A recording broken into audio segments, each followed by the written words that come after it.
جنگ احد اسلامی تاریخ کا وہ عظیم واقعہ ہے جو مسلمانوں کے لیے ایک کڑا امتحان بن کر آیا۔ یہ واقعہ 3 ہجری میں پیش آیا اور اس نے اسلامی معاشرے کو گہرے سبق دیے، اگرچہ بظاہر مسلمانوں کو اس میں سخت جانی نقصان اٹھانا پڑا۔ بدر کی فتح کے بعد قریش سخت غصے اور انتقام کی آگ میں جل رہے تھے۔ بدر میں ان کے 70 کے قریب آدمی مارے گئے تھے، اتنے ہی قیدی بنائے گئے اور بڑے بڑے سردار ختم ہو گئے تھے۔ اس شکست نے ان کے غرور کو توڑ ڈالا تھا۔ ابو سفیان، ہندہ بنت عتبہ، صفوان بن امیہ اور دیگر قریشی سرداروں نے عہد کیا کہ وہ مسلمانوں سے اس شکست کا بدلہ لیں گے اور انہیں صف ہستی سے مٹا دیں گے۔ چنانچہ ایک بڑا لشکر تیار کیا گیا جس میں 3000 کے قریب جنگجو تھے۔ اس لشکر میں 1000 زرہ بختر پہنے ہوئے تھے، 200 گھڑ سوار اور 700 اونٹ شامل تھے۔ قریش نے اس بار عورتوں کو بھی ساتھ لایا تاکہ وہ دف بجا کر مردوں کے جذبات بھڑکائیں اور پیچھے ہٹنے والوں کو طعن و ملامت کریں۔ ان عورتوں میں ہندہ بھی تھی جو اپنے باپ، بھائی اور چچا کے بدر میں قتل ہونے کے غم میں جل رہی تھی اور حضرت حمزہ رضی اللہ عنہ سے ذاتی انتقام لینے پر تلی ہوئی تھی۔ جب یہ خبریں مدینہ پہنچی تو رسول اللہ صلی اللہ علیہ وسلم نے صحابہ کرام رضی اللہ عنہم کو جمع کیا اور مشورہ فرمایا کہ دشمن کا مقابلہ کس طرح کیا جائے۔ کچھ صحابہ رضی اللہ عنہم نے رائے دی کہ مدینہ کے اندر رہ کر لڑائی کی جائے، کیونکہ گلی کوچوں میں دشمن کے لیے مشکلات بڑھ جائیں گی اور عورتیں اور بچے بھی دفاع میں شریک ہو سکیں گے۔ لیکن بدر کی فتح کے بعد نوجوان صحابہ رضی اللہ عنہم کا جوش بہت بڑھ گیا تھا۔ وہ چاہتے تھے کہ کھلے میدان میں دشمن کا سامنا کیا جائے تاکہ بہادری اور جرأت کا مظاہرہ ہو۔ بالآخر یہی فیصلہ ہوا کہ مسلمانوں کا لشکر مدینہ سے نکل کر احد کے دامن میں دشمن کا مقابلہ کرے گا۔ مسلمانوں کی تعداد 1000 تھی۔ لشکر جب مدینہ سے نکلا تو منافق عبداللہ بن ابی اپنے 300 ساتھیوں کو ساتھ لے کر واپس پلٹ گیا۔ اس نے کہا کہ رسول اللہ صلی اللہ علیہ وسلم نے اس کی رائے نہیں مانی اور کھلے میدان میں نکلنے کا فیصلہ کر لیا، اس لیے وہ جنگ میں شریک نہیں ہوگا۔ یوں مسلمانوں کی تعداد گھٹ کر 700 رہ گئی، دشمن کی تعداد 3000 تھی۔ یہ فرق بہت بڑا تھا، لیکن ایمان اور جذبہ قربانی مسلمانوں کے ساتھ تھا۔ رسول اللہ صلی اللہ علیہ وسلم نے احد کے دامن میں صفیں ترتیب دیں۔ آپ نے ایک اہم حکمت عملی اختیار کرتے ہوئے 50 تیر اندازوں کو ایک چھوٹی پہاڑی پر تعینات کیا۔ اس پہاڑی کو جبل رمات کہا جاتا تھا۔ ان کے امیر حضرت عبداللہ بن جبیر رضی اللہ عنہ تھے۔ حضور صلی اللہ علیہ وسلم نے انہیں سختی سے حکم دیا کہ کسی صورت اپنی جگہ نہ چھوڑیں، خواہ مسلمان غالب ہوں یا مغلوب۔ آپ صلی اللہ علیہ وسلم نے فرمایا کہ تم ہمارا پیچھا روکنے کے لیے یہاں ہو، لہٰذا اپنی جگہ پر قائم رہنا۔ یہ تدبیر اس لیے تھی کہ دشمن کے گھڑ سوار پیچھے سے حملہ نہ کر سکیں۔ جب جنگ شروع ہوئی تو مسلمانوں نے وہ شجاعت دکھائی جس کی مثال کم ملتی ہے۔ حضرت حمزہ رضی اللہ عنہ دشمن پر شیر کی طرح جھپٹتے تھے۔ ان کے وار سے قریش کے کئی نامور بہادر گرے۔ حضرت علی رضی اللہ عنہ نے اپنی تلوار ذوالفقار کے ساتھ دشمن کی صفیں الٹ دیں۔ حضرت مصعب بن عمیر رضی اللہ عنہ جھنڈا بلند کیے ہوئے ڈٹے رہے۔ مسلمانوں کا حوصلہ اور جذبہ دیکھ کر دشمن کی صفوں میں کھلبلی مچ گئی۔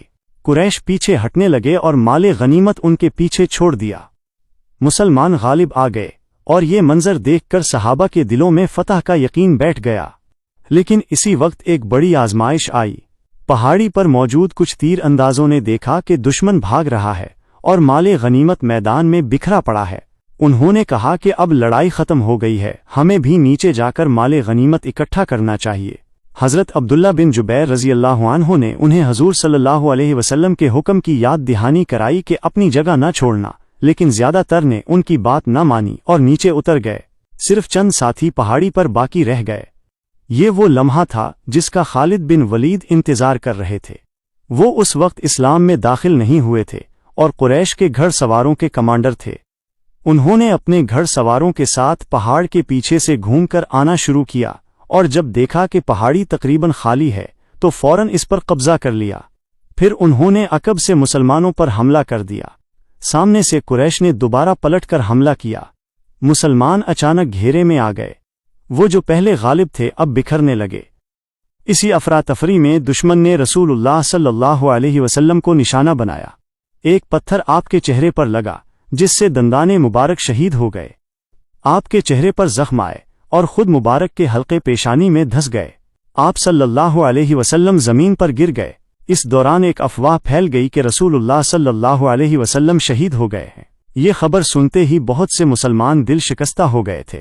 کچھ لوگ لڑائی چھوڑ بیٹھے اور افسردہ ہو کر بیٹھ گئے، لیکن جانثار صحابہ رضی اللہ عنہم اپنی جگہ پر ڈٹے رہے۔ حضرت طلحہ رضی اللہ عنہ نے رسول اللہ صلی اللہ علیہ وسلم کے جسم کو ڈھال بنایا اور اپنے جسم پر بے شمار زخم کھائے۔ حضرت ابو دجانہ رضی اللہ عنہ آپ صلی اللہ علیہ وسلم کے سامنے کھڑے ہو گئے اور دشمن کے تیروں کو اپنے جسم پر سہتے رہے۔ حضرت سعد بن ابی وقاص رضی اللہ عنہ تیر اندازی کرتے رہے اور دشمن کو قریب نہ آنے دیا۔ حضرت علی رضی اللہ عنہ نے اپنی تلوار کے وار سے کئی دشمنوں کو مار گرایا۔ حضرت انس بن نضر رضی اللہ عنہ نے جب یہ خبر سنی کہ رسول اللہ صلی اللہ علیہ وسلم شہید ہو گئے ہیں تو کہا کہ اگر یہ بات سچ ہے تو پھر زندہ رہنے کا فائدہ کیا ہے، اٹھو اور دین کے لیے جان دو۔ یہ کہہ کر وہ دشمن پر ٹوٹ پڑے اور لڑتے لڑتے شہید ہو گئے۔ حضرت مصعب بن عمیر رضی اللہ عنہ نے جھنڈا بلند رکھا۔ وہ شکل میں کچھ حضور صلی اللہ علیہ وسلم سے مشابہ تھے، کیونکہ جنگ میں حضرت مصعب بن عمیر رضی اللہ عنہ کو بھی شہید کر دیا گیا تھا۔ اسی لیے یہ غلط فہمی پھیلی کہ رسول اللہ صلی اللہ علیہ وسلم شہید ہو گئے ہیں۔ اس خبر نے مسلمانوں میں مزید انتشار پھیلایا، لیکن جلد ہی حقیقت واضح ہو گئی کہ رسول اللہ صلی اللہ علیہ وسلم زندہ ہیں۔ رسول اللہ صلی اللہ علیہ وسلم کو صحابہ کرام رضی اللہ عنہم نے گھیرے میں لے کر احد کے پہاڑ کی طرف ہٹا دیا۔ وہاں آپ صلی اللہ علیہ وسلم نے پکار کر مسلمانوں کو جمع کیا۔ آہستہ آہستہ مسلمان دوبارہ آپ کے گرد جمع ہونے لگے اور ایک مرتبہ پھر صف بندی ہو گئی۔ اب وہ پہلے کی طرح پھیل کر نہ لڑتے، بلکہ پہاڑ کے قریب رہ کر دفاعی انداز میں ڈٹ گئے۔ کفار نے مسلمانوں کو مکمل طور پر ختم کرنے کی کوشش کی، لیکن پہاڑ کے قریب مسلمانوں کی مزاحمت نے انہیں روک دیا۔ کئی بار حملے ہوئے، لیکن صحابہ رضی اللہ عنہم نے بہادری سے انہیں پسپا کیا۔ آخرکار ابو سفیان نے فیصلہ کیا کہ مزید لڑائی نقصان دہ ہوگی اور لشکر کو واپس مکہ لے گیا۔ مسلمانوں نے زخمی حالت میں اپنے شہداء کو احد کے میدان میں چھوڑ کر پہاڑ کے قریب رات گزاری۔ اگلے دن انہوں نے اپنے شہداء کو دفن کیا۔ اس جنگ میں 17 مسلمان شہید ہوئے۔ ان میں سب سے نمایاں حضور صلی اللہ علیہ وسلم کے چچا حضرت حمزہ رضی اللہ عنہ تھے۔ ان کی لاش کے ساتھ دشمن نے انتہائی ظلم کیا۔ ہندہ بنت عتبہ نے ان کا کلیجہ نکال کر چبایا اور کفار نے شہداء کے ناک کان کاٹ دیے تھے۔ یہ منظر دیکھ کر مسلمانوں کے دل غم سے بھر گئے تھے، لیکن انہوں نے صبر کیا اور اپنے شہداء کو احد کے میدان ہی میں دفن کیا۔ اس جنگ نے مسلمانوں پر گہرے زخم چھوڑے۔ مدینہ واپسی پر ہر گھر میں رونے کی آوازیں بلند تھیں۔ یہ تھا جنگ احد کا مکمل واقعہ، جو مسلمانوں کی تاریخ میں ایک عظیم اور کڑا امتحان ہے۔ اس میں صحابہ رضی اللہ عنہم کی جانفشانی، قربانی اور رسول اللہ صلی اللہ علیہ وسلم کی قیادت سب نمایاں ہو کر سامنے آتے ہیں۔ یہ واقعہ ہمیشہ تاریخ میں محفوظ رہے گا کہ کس طرح ایمان والے تھوڑے سے لوگ ایک بڑے لشکر کے سامنے ڈٹ گئے، اگرچہ بظاہر انہیں نقصان اٹھانا پڑا، لیکن ان کی ثابت قدمی اور قربانی نے اسلام کی بنیادوں کو مزید مضبوط کیا۔